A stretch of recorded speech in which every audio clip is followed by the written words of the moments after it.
So I wanted to record over a small tutorial for the oritech particle accelerator, just because most of the guides I've seen online do it in what I consider to be a very inefficient way.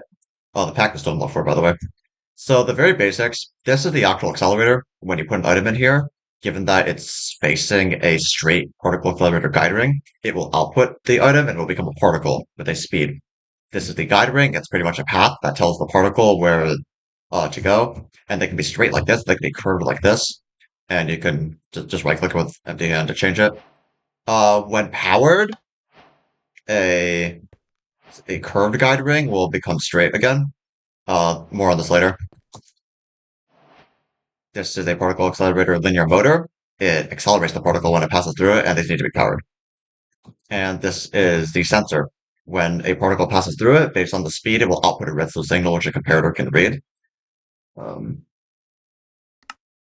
you can see the strength based on the speed in this table here, and this can be found in the wiki as well.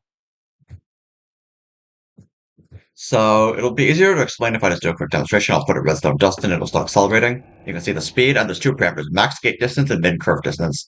Max gate distance is how close the next gate has to be to the current one.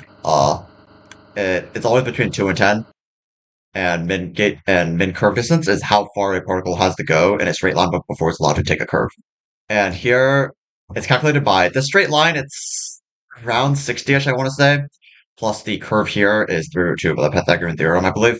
So those are the two things you need to worry about. And then how most guides tell you to do your accelerator is, if I just go here, you can see there's a small one here, and a big one here. And how this works is this is set up so that when this reaches 750 meters per second, this will turn straight and will shoot into the bigger ring here. I can demonstrate it really quickly. And sorry about the noise, I have Fluxite set up over here.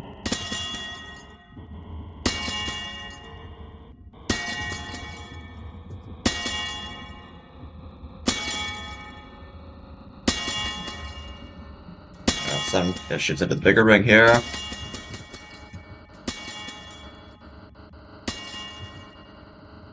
Until the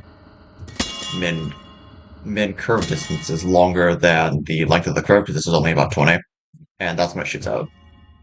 So, but now if I go back to the other one, oh, wrong TV.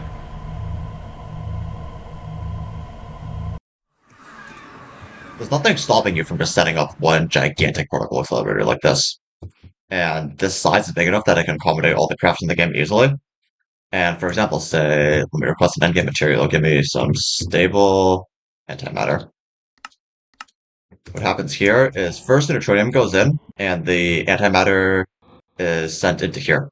And so when this reaches 5,000, based on the comparator signal, the dropper will send it into this accelerator, at which point the accelerator will send it into here, and a collision will be had, at which point we get the stable antimatter. And if you look at the particle accelerator recipes, each of these has a min collision energy. Joules is it's just the combined meters per second speed of both of the particles, and how you almost always do it is you just have one particle be super duper fast and one particle let you freshly insert it with like no speed, and that's your speed. So yeah, I hope this helps.